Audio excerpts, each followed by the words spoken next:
This is the ground glass of an IMAX camera. It's the most expensive motion picture format in the world used to shoot major Hollywood films and documentaries in space. The ground glass shows different framing guides for the range of IMAX theaters, like their traditional screens and domes. This is the frame guide for a typical commercial. A commercial will play on an ever-growing range of options, from a TV to a phone, and yes, even at a movie theater. Cinematographers shoot in specific ways for specific formats. So, if there's a specific way to shoot a movie, then is there a certain way to watch one?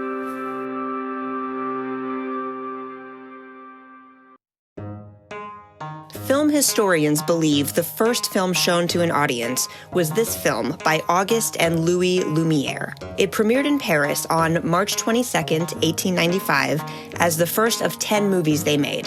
The Lumières invented their own camera and invented their own projector to show the films. When their work premiered, the Lumières had complete control on how the audience could view their movie. They had a dark room with no windows and people seated to keep the view clear. The ideal circumstance for watching a movie, according to the Lumières. This concept of showing a movie has stayed the same ever since. However, the invention of TV changed everything.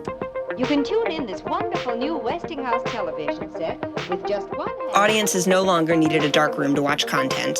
Soon, movies that were only seen in a theater were now playing on tiny screens across the world.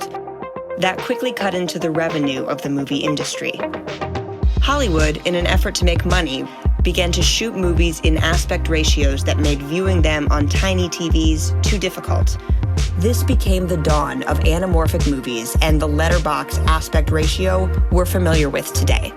Nonetheless, at-home viewing held on and grew into an integral part of a major film's business with the rise of HBO, VHS, DVD, Blu-ray, and now streaming. Why is that? It could be that audiences seek the picture quality of major films. They shoot on the best cameras, hire the best cinematographers, and utilize every technological advancement to capture and show the best images possible. Most importantly, the color grading process is where the filmmakers can fine-tune their movies. Colorists work with the cinematographer and director in a darkroom that emulates, if not is, a movie theater. The filmmakers take an incredible amount of time, care, and effort to craft an image that looks great in the right setting. Filmmakers assume their audience will view their work in the best conditions, but they would be surprised. He wants to sit down with us and talk about Jerry. Our show? Jerry? Right. When the season finale of Seinfeld aired, people watched it in Times Square. Fans of Game of Thrones, a series that rivals in quality of major Hollywood films, would gather in each other's homes and even bars to watch. These Game of Thrones fans even complained at how dark a particular episode was, maybe because they were watching it in a bar? Filmmakers think this reminds audiences of the importance of a movie theater, but the data says otherwise.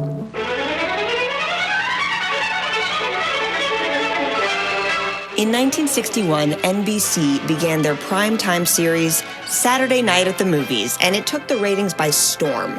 Other networks saw this popularity, and by the early 1970s, audiences could pick a movie night any day of the week. Half of the United States alone tuned in to watch Gone with the Wind in 1976. Frankly, my dear, I don't give a damn. When Hollywood tried to use letterbox against the rise of TV, networks utilized pan and scan to fill the screen. They were reframing movies that weren't made for the format. Even with this questionable artistic liberty, audiences still tuned in. In 1966, the Ford Motor Company spent nearly $2 million to be the sole sponsor for the telecast of Bridge on the River Kwai is a motion picture achievement by a combination of brilliant creative talent, which was an anamorphic movie, pan and scanned. This kind of cropping continued well into the evolution of at-home viewing when HBO and VHS began to dominate the market. It wasn't until TVs began to sell in wider aspect ratios, like the most common, 16:9, that watching movies at home retained their original aspect ratio, the original intention of the filmmakers. Even to this day, filmmakers fight to control the viewing conditions of their work. Reed Morano, ASC, famously started a petition asking TV manufacturers to turn off smooth motion. These filmmakers all have good intentions. They care about the audience's experience. However, filmmakers forget just how forgiving an audience is. The suspension of disbelief for an audience is an underrated part of their experience. That's why black box theater in the performance space has become so popular. Plays produced in these spaces are minimal, they use little to no set design, and yet audiences are captivated by the story. It's accessible. Accessibility to movies became even easier with the rise of home video and renting them. These movies were reframed for TV, often had questionable picture quality, and could be viewed anywhere. Yet, it educated generations of filmmakers like Kevin Smith, Darren Aronofsky, and Quentin Tarantino, giving them movies they otherwise couldn't see in a theater. Streaming has become the most accessible way for audiences to watch a movie today. With so many different TVs, lighting conditions, and internet speeds, filmmakers are losing quality control for presentation. But watching a movie is a subjective experience. A filmmaker loses control over the quality of the film no matter what they do, whether it's a bad projectionist at a cheap theater or smooth motion on a TV. However, they can never lose control over the quality of the storytelling. Great acting, beautiful production design, solid cinematography, and an exceptional script transcend any form of bad presentation. That is what audiences look for. Cinematographers and directors frown at the idea of watching a movie on a smartphone while riding the subway. To a certain degree, they're right. A person can only fully experience a movie under the ideal conditions. But for the most part, it's the highest compliment a filmmaker can receive. Even in the worst conditions, their movie captivates the viewer.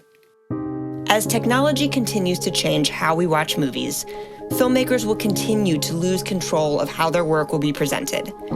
It isn't anything new. They've been dealing with this ever since movie theaters opened.